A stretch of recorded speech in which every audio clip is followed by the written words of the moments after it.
There are many mysteries in the world which are not always possible to explain even by experts. Nature is mysterious because it has not been fully explored yet. People who live close to the wild sincerely believe that the forest has its own spirit which protects its world from human intrusion. When people become too cruel to animals, then higher powers come into play, which put people in their place, reminding them that they are not rulers of this world, but only living in it. The story we are going to tell you today is shrouded in mystery. It's up to you to believe it or not. Many things cannot be understood or explained from a scientific point of view, but nevertheless, they have a place in our world. So get comfortable as we get started. It all happened back in 1980 in a small village, which is located on the outskirts of a dense forest. At that time, local hunters did not respect the animal population and ruthlessly shot everything they saw. They killed prey not for profit, but rather for pleasure. Every evening, the men would gather around the fire and brag about who had been able to shoot the most animals that day.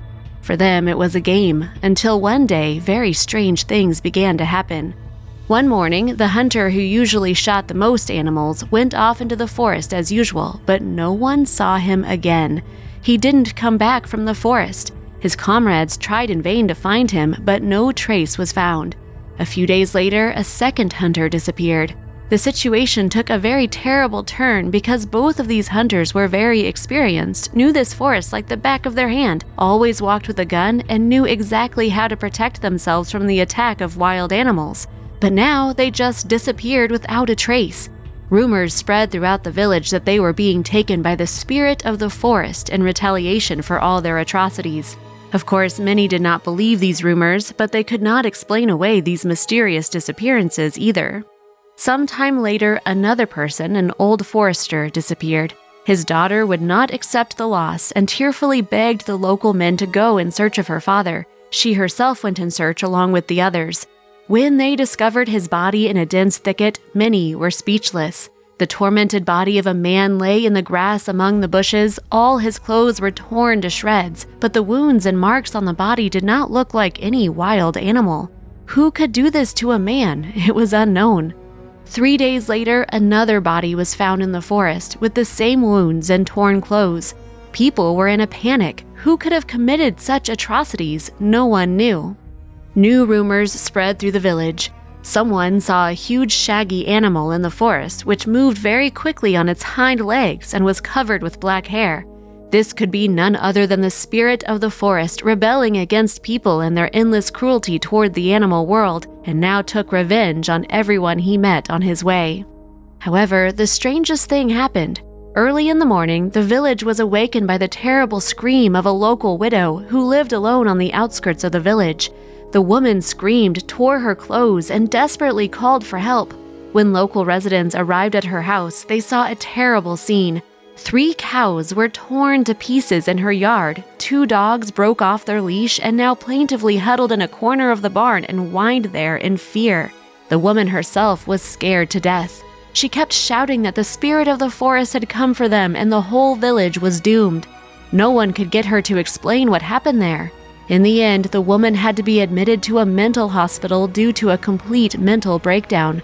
The doctors never managed to find out what she saw and what scared her so much.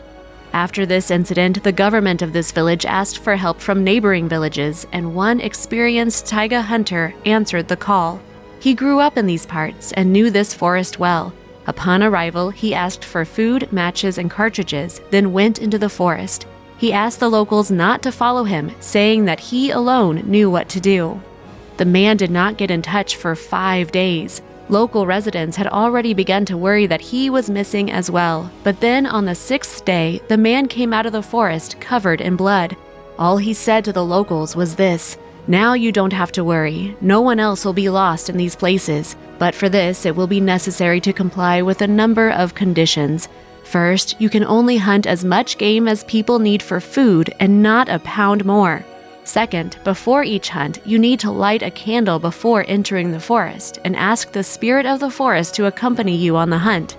Third, we must respect the wild, not kill wild animals for no reason, not pursue or catch helpless cubs." The hunter assured that if all these rules were observed, then everything would be okay. Many were skeptical about his words, but none of those present dared to disobey. Everyone was too scared. Although his words turned out to be true, local residents began to comply with all the rules that the hunter spoke about, and indeed from that day on, not a single inhabitant disappeared in these parts. Friends, what do you think? Who committed these atrocities to people? Was it really the spirit of the forest, or did wild animals attack the hunters? Share your opinions in the comments.